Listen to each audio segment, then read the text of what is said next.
Hey everyone, welcome back to the channel.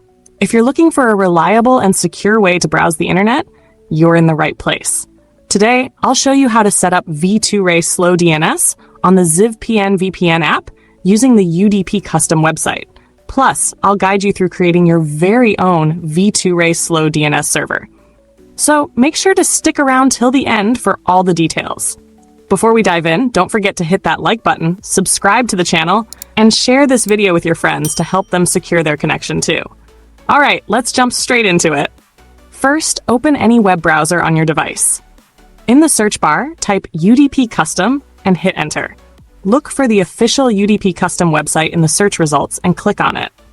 This is where we'll create our V2Ray Slow DNS server. Once you're on the UDP Custom homepage, locate the menu icon.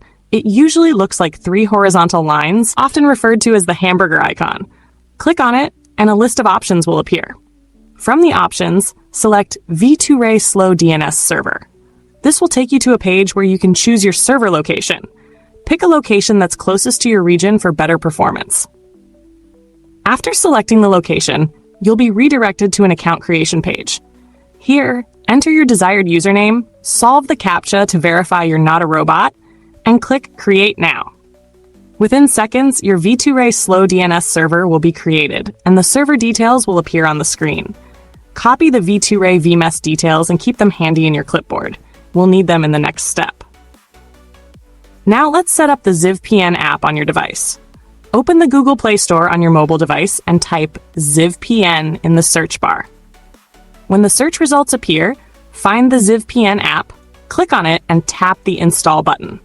Once the installation is complete, tap Open to launch the app. You'll now see the Zivpn home screen.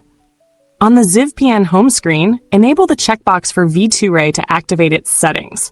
Then, click the Settings icon at the top of the screen. A drop-down menu will appear. Select the V2Ray option, which will open a new page. At the top of the page, click the small plus button. This option will automatically import your server details from the clipboard. If the import is successful, you're good to go. Go back to the Zivpn home screen and click the Start button. This will connect you to the internet using your V2Ray Slow DNS server. And there you have it. You've successfully set up your V2Ray VMS server on the Zivpn app for a secure and reliable browsing experience.